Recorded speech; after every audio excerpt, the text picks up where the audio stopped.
Alright. Well, I'm back. Again. At least this time this break wasn't out of a lack of inspiration, and instead out of an overbearing and unrelenting amount of schoolwork. I will be doing my best to create videos through my junior year, but there won't really be a concise schedule.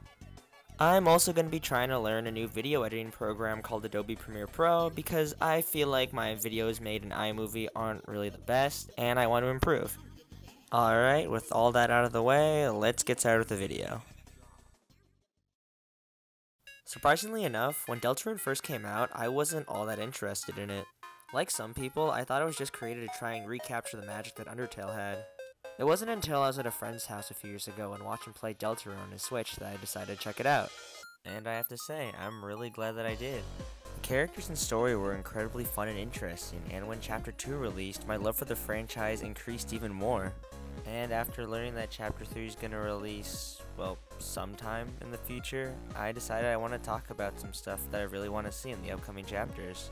So without further ado, let's get started. The character interactions in Deltarune are probably my favorite things in the series as a whole.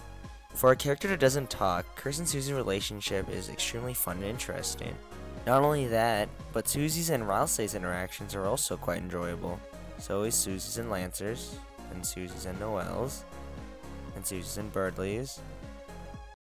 Man, it's like every character was made to work with Susie. Anyways, these interactions are both incredibly enjoyable and compelling. And because Noelle and Birdley are somewhat part of the fun gang now, well, in Pacifist at least, I would love to see their interactions with Ralsei and Lancer. One of my actual few complaints about Deltarune Chapter 2 is that a lot of the characters seem to ignore Ralsei and never really mention him. Heck, I don't think Ralsei actually ever interacted with Noelle before, but I could be wrong, so comment below if they actually did talk. I would love more interactions between Birdley and Lancer, and well, speaking of Lancer, out of every character in Chapter 1, Lancer is probably my favorite. He is genuinely one of the funniest characters in the series, and the harmless villain trope is one of my favorites, and it's kinda bummed me out that he's hardly in Chapter 2. It's kinda disappointing that he's just being reduced to one-liners inside of Chris's inventory, only contributing during the last hour of the chapter. I suppose it does make sense lore-wise why I can't enter other Dark Worlds, but I wish they added something story-wise that allowed him to survive in the other Dark Worlds, but my hopes aren't that high. With Chapter 2 giving us Noelle as a new party member, it seems like it's a pretty safe bet that we're gonna get another in Chapter 3. Who that party member is gonna be is widely debated, and I've seen arguments made for Birdley, Caddy and Jockington, and even Toriel. The way each party member has different methods of sparing enemies makes me really want to see how characters like Birdley would spare an enemy.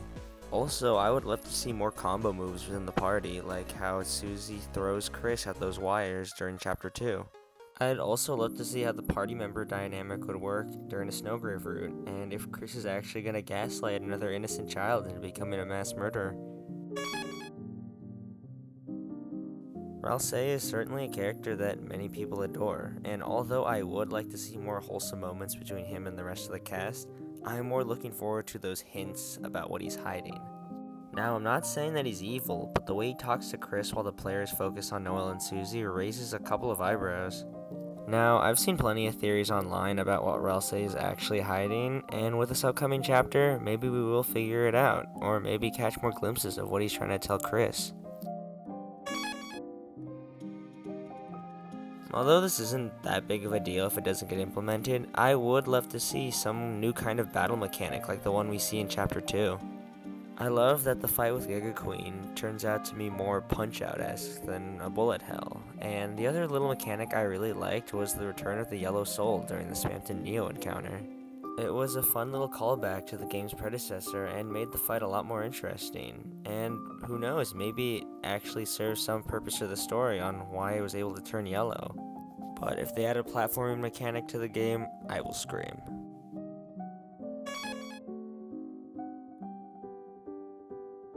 The soul is definitely one of the most popular topics to theorize about due to the mystery that surrounds it.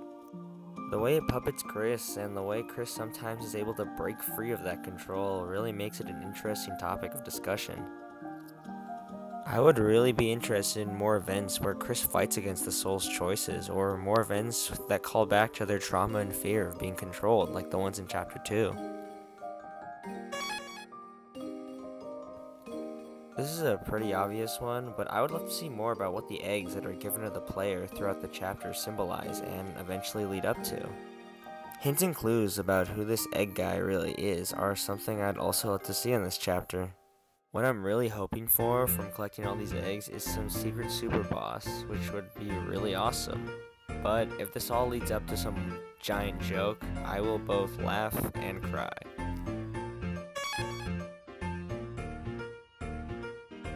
Although we've already seen a lot of him in Chapter 2, I would love to see more about Spamton. He is just such a funny and interesting character, and I'd love to see more about his backstory and all the secrets that he has hidden within that little salesman brain of his. I'd love to know more about that voice inside of him that was calling for help. That's genuinely creepy, and I'd love to see more of that later on. Overall, I don't think anyone would be too upset if Spamton were to come back. Hell, people have spent tens of thousands of dollars just to keep him around during the Spamton sweepstakes. It's just too bad that his greatness completely overshadowed Sheffield.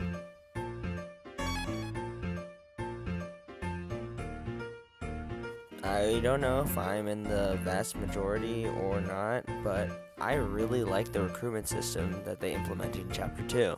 I really hope they do expand on it in the upcoming chapter, and I know from the little sneak peeks that we are going to be able to make them play music, all the recruits, but I'm hoping for maybe a little more.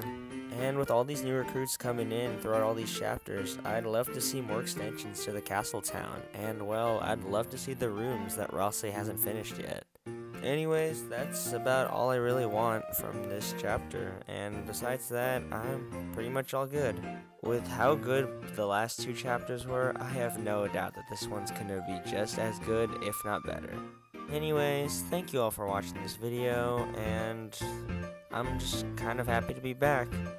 I don't really know how the schedule's gonna look, but thank you all for watching my videos. Goodbye.